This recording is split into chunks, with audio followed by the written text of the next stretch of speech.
Can you drive? No. Alright. Are we there yet? Yeah, we're there yet. Okay, so... Really, Joe, say g'day. G'day. Again, already been on here for a while. So what we're doing is we're talking about, you know, forward and backwards and differences and everything else. And they're not opposite equals because,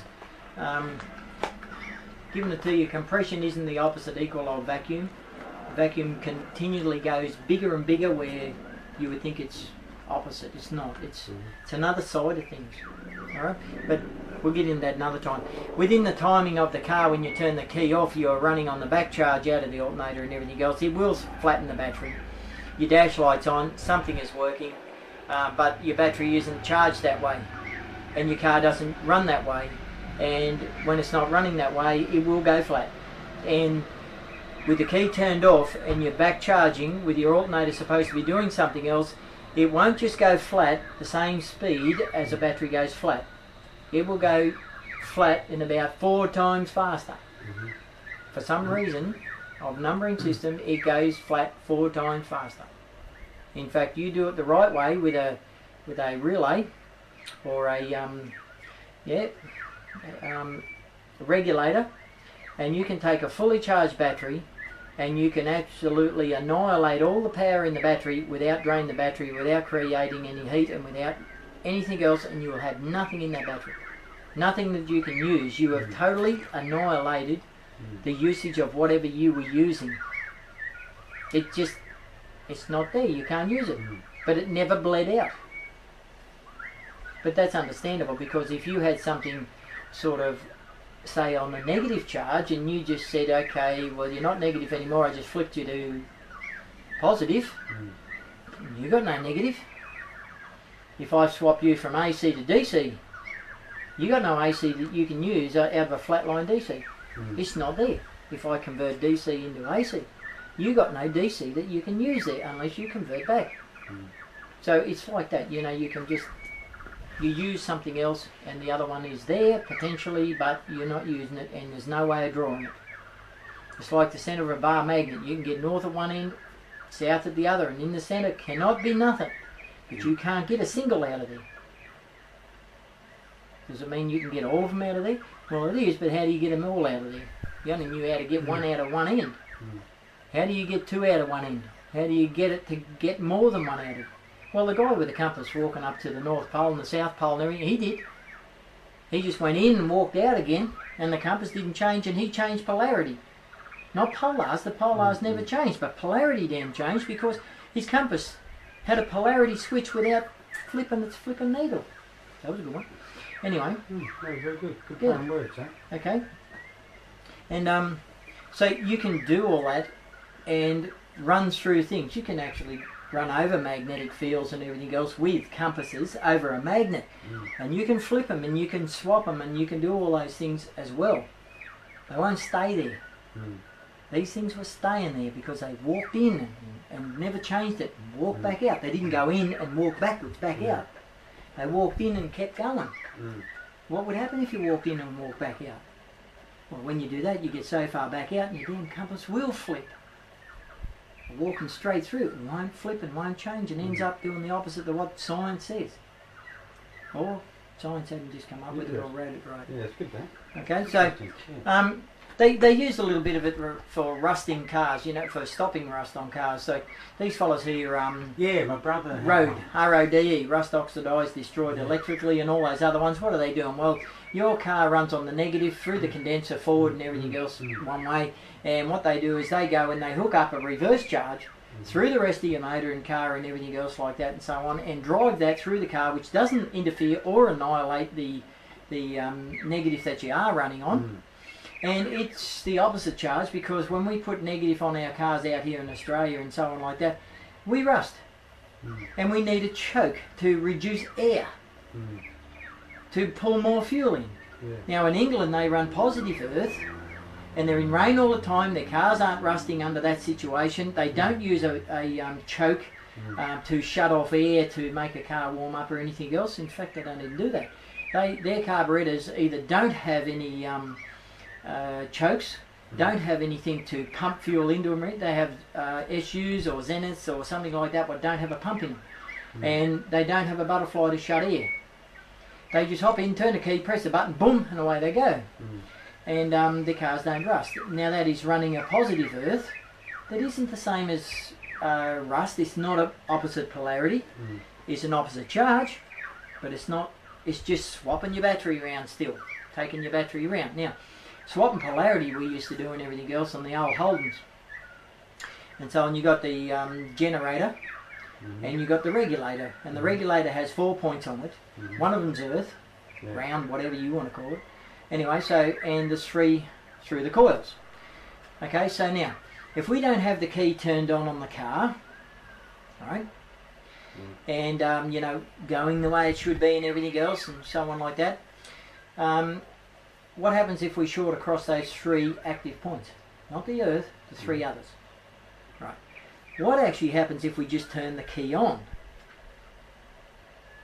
You just turn the key on and don't start the car, and then we grab a piece of metal and we short across those 3 points on the regulator. Did you know that our generator is now a starter motor? The generator needs power into it, right? And it also needs the fan belt turning the centre shaft Mhm. to actually output the electricity. Okay? No, Right. the generator don't need that. The starter motor needs that. The starter motor drives electricity into it and turns the centre shaft, which throws out and turns your flywheel. The generator has a fan belt on the front, doesn't have power going to it to make it turn and so on like that, or activate it or anything else. It's turned by the motor, by the fan belt, and it outputs your electricity. Okay? Mhm. Alternator's a bit different. Alternator takes positive power down one wire, straight down to the alternator. It goes in, it excites all your coils and everything else in there, and then you start your car, it turns forward and straight back up the same positive wire comes what? Positive? No. Negative, It flipping comes negative. So there's positive going down into the alternator to keep it excited all the time, and there's negative coming back up to charge your battery. So it's going two-way yeah. two-way flow again. Right, and that's no fuses, no ignition, no nothing in line. Mm. It's just what it does when the car's going. Alright? Generators are a little bit different now, but pretty well the same principle. So on the generator you got the regulator and everything else, so you turn the key to on and short across those 3 points, and you will have your generator turning like a starter motor. And does it turn the same way that the motor drives it, or does it turn the other way? Probably turn the other way, wouldn't it? Alright, here's a good thing for you to start checking out. Now, I'm not going to tell you. Okay. Let the experts. Mm-hmm. Now, the you have your you start your engine, Mm-hmm. so turn the key on and then start the engine, and your generator is now turning. Good. Right. What happens when your engine's turning, your generator is turning and charging and everything else, and then you go and short those 3 out? So we'll stop, wouldn't it? No. What Nope. happens? It's engaging a starter motor. No. Right. No, the starter motor effect doesn't come into play. Right. It's only Because the starter motor effect is actually spinning slower than what you are now when the motor is going. Mm. So you've overridden the actual speed that the... So you've got 3 phases in that, if that's what you're shorting across. in the regulator. Yeah. I see experts. Okay. Right. Right? That's up to yous now, because this is what I used to do. You want me to be telepathetic. Pathetic. Now, so what actually happens is this, and we've proven it stacks of times. You don't change polars, Mm-hmm. but science within that battery that they built, Mm. they say that in that battery, well, the first batteries, they needed 2 different metals to give you 2 different charges, one positive, one negative. But now they found out that within the same metal, you can have 2 opposite charges. So in a battery, they put lead and lead oxide. Mm-hmm. So if you had iron on your car, it's called steel and so on, and if you had iron oxide, you'd be wanting to put an oxidizer on it, Yeah, because right. it'd be rust. Yeah. So it's the opposite charge, it's the opposite coating eating away the metal from the outside. So in a battery they have lead and lead oxide. They have one clean plate and they have one dirty, rusted. Right. rusted lead, no, you know, Oxidized. oxidised. Hmm. Now, the clean plate gives out negative and the dirty plate gives out positive. And they say that's how it is and it cannot change. If it changes, you'll have to flatten your battery and all the oxide will come off and fall down to the bottom of your battery and your battery won't work again because it will not transfer across to the other plate. Right. You have to build it that way. It's not like chrome plating, electroplating down to chrome works. So you do it in there, she'll go across and end up on the plate. They want it back again, they reverse the charge and the flamer comes off and goes over and ends up on a lead shot. Chromium off a lead bar goes to the lead shot. Okay? Won't go to a steel bar, has to go to lead. Different charge factor, you see. So that's how they retrieve all the chrome off your bars, if you understand, without getting into that. So you need some different charges to do that. Now, within this and everything else, we in England we have the same setup in the battery. The lead plate gives out negative and the lead oxide plate gives out positive. And they just turn the battery around and then they hook up the leads and they run their system the other way. Okay, and everything works. Your starter motor still goes the same way. Your wireless still turns on if you haven't got diodes in there. Right? Yeah. If you've got an alternator in there, which they did come up to alternators in England and everything else, they have the swapping in the actual alternator itself before it's regulated. Right, like on escorts and all those things, they swap the wires around. Anyway, so, but that isn't the opposite polarity, that is opposite poles. Now, the regulator, when you have your engine going, we used to short across. And what used to take place is, opposite signs, it used to send the battery dead flat while your engine's still going. The engine would not stop. She would start then she'd flatten it right dead flat and restart to charge your battery the opposite way. But inside the battery, the lead clean plate negative still stayed clean. And the positive still stayed dirty. And the negative, the clean plate now, the lead plate, gave out positive. And the lead oxide plate gave out negative. And you swap polarity and your car don't rust and everything else, and you can grab your distributor and you can flame and change it to different places. You get better economy and your car will never rust. It changes every single thing in your car, and you just change polarity and you still got poles. You didn't swap the earth, you didn't swap the ground, you didn't swap anything else, you still kept everything. But in your battery, it didn't take the lead oxide and put it on the other plate. That means the power can go both ways, and if you can get a positive off one, positive plus, you can get positive minus. If you get minus, then you get minus plus, and they'll still do the same things.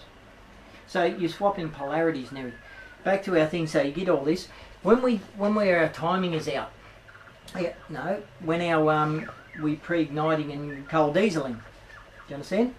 What actually happened is now you've got a bit of understanding. If we've got, say, a circle and we've got top dead centre, okay, that there would be 90 degrees. Yeah. And if your piston's coming up this side and then going down that'd be 90 degrees before top dead centre, BTC, DC. That's your timing. Now, when you fire your timing, you'll fire it up here about 6. Right. Okay? Yeah. Right. That is with the key turned on, with your alternator light or generator light going off, and your battery running the way it's supposed to, and everything going the way it should. What happens if you turn the key off? And your alternator's still charging, but it's using the opposite charge. What did Commodore do?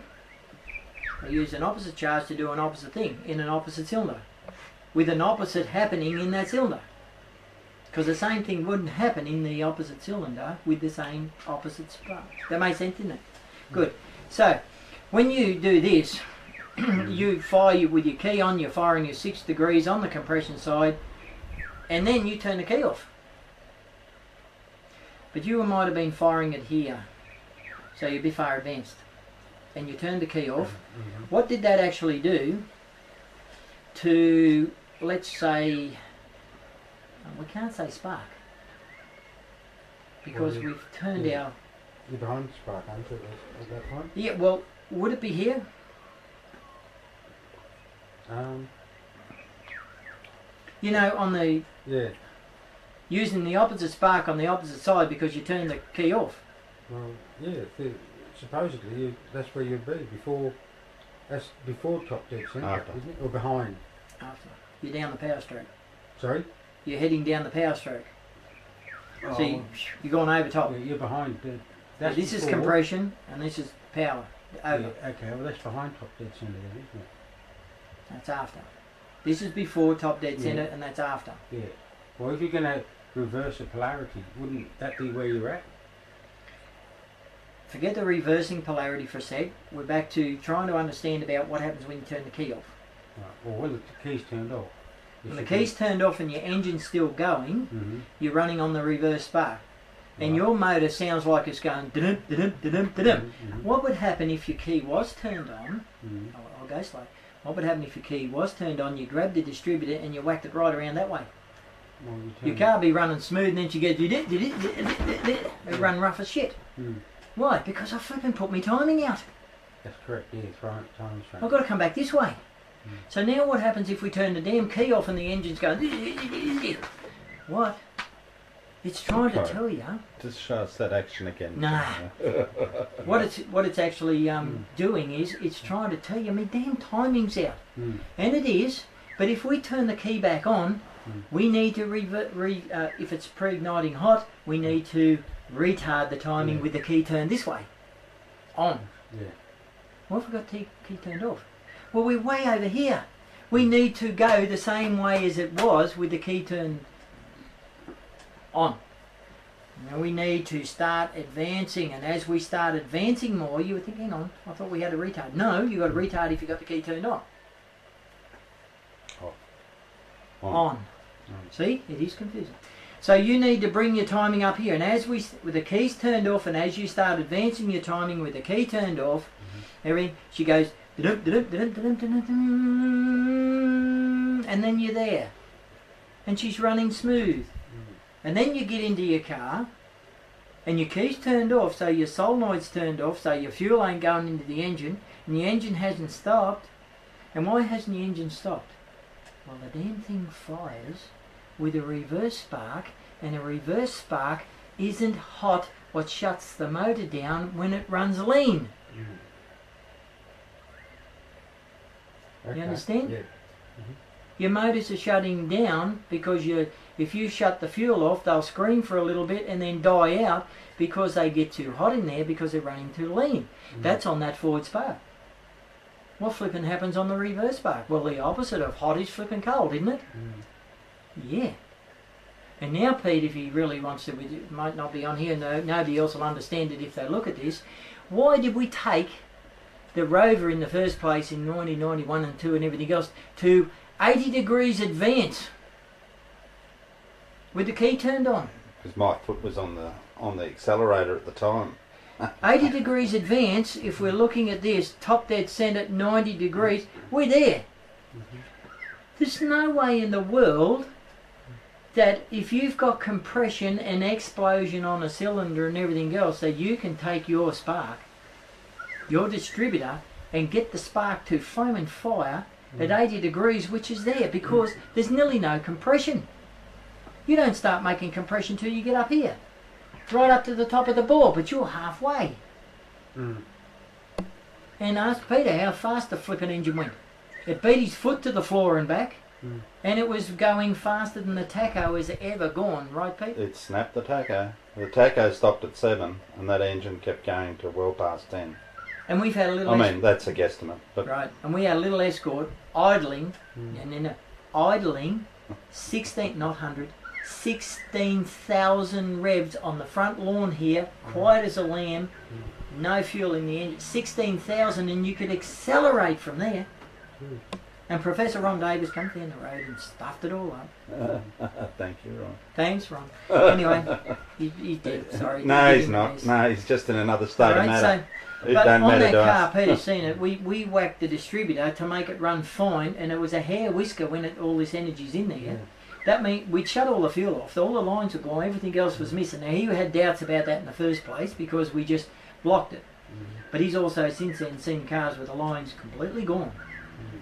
And we take them, on 4 cylinders, we take them what, 40, 47 degrees advance to start with, but on something he was there with government people in my shed on a little Escort, standard 2 litre, he has seen a distributor with the engine going and no fuel on there.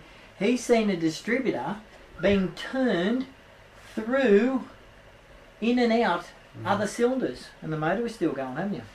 In and out, which means it's gone past 90 and past 180 and everything else. It went right in and right out with it, and the motor's still going all right. No, I wouldn't say it was all right. Well, we done that. It only spun the wheels in first, second, third, and fourth. And what happened to fifth gear, Joe? Why didn't you put that in there? It wasn't one. Okay. And thank you, Wayne, and thank you, Brooke. And it went the normal 2 litre engine should have, as Peter will agree, valve bounce at. Oh, about 5,000, 5 to 6. 5.5. It did. That's what it did. It valve bounced at 5,500 on petrol before we used this other thing. Got rid of the petrol. Yeah. And after we got rid of the petrol, the stopper, the tacho ends at 7,000, but the stopper is at. Yeah. The stopper was at what? 8 or 9 or something, wasn't it? No, about 7.5. I thought. 7.5 or something. Whatever. I didn't take notice. And she hit that stopper in every gear. Only zoom, zoom, zoom. She hit it in every gear and was not valve bouncing. I was sitting in the back rather comfortable with Brooke.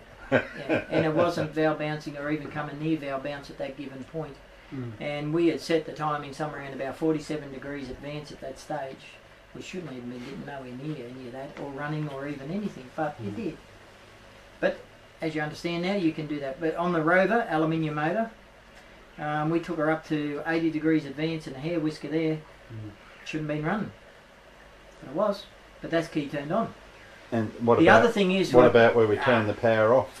The other thing is with Peter and everything else is that on tape we possessed I said. We're not possessed, or we're not repossessing. Can't get it.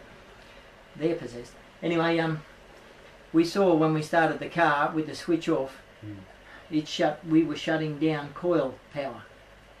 If you shut down coil power with the key turned off as such to the ignition, doesn't the alternator light come on? Usually, and on the vehicle, the alternator light was on.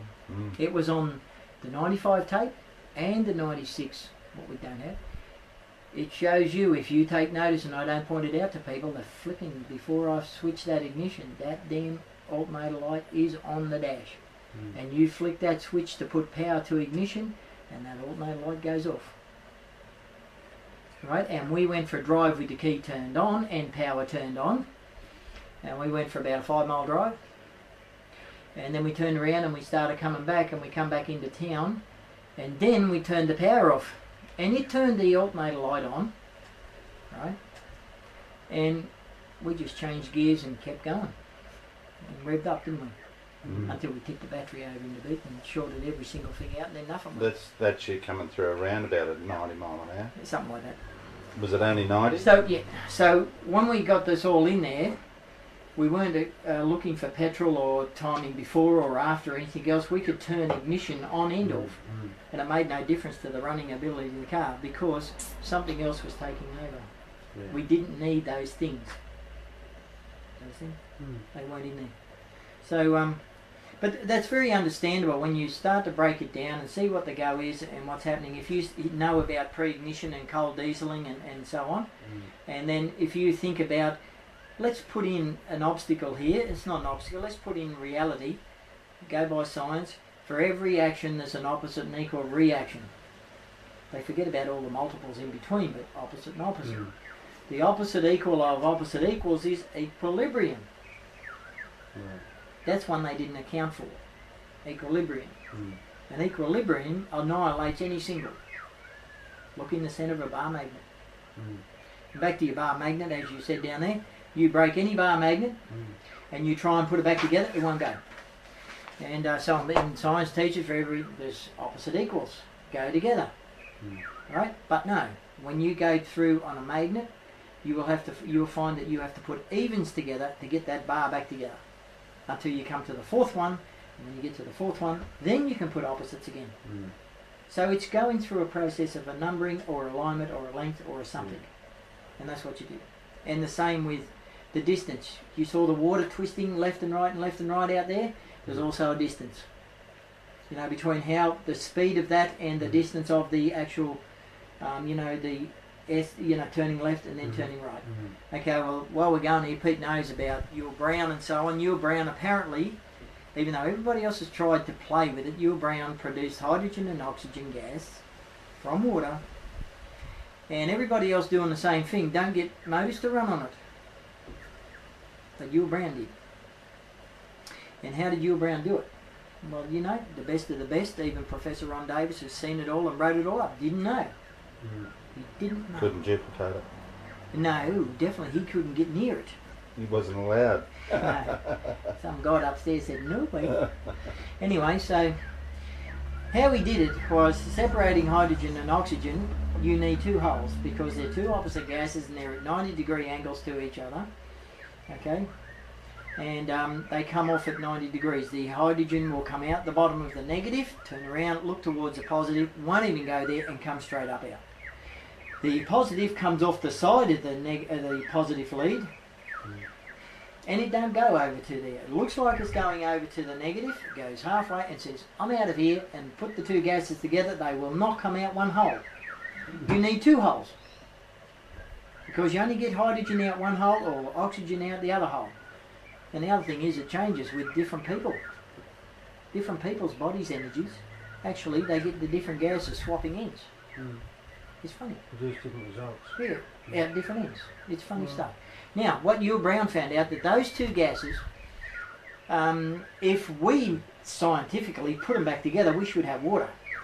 Correct. But water in an engine, it don't burn.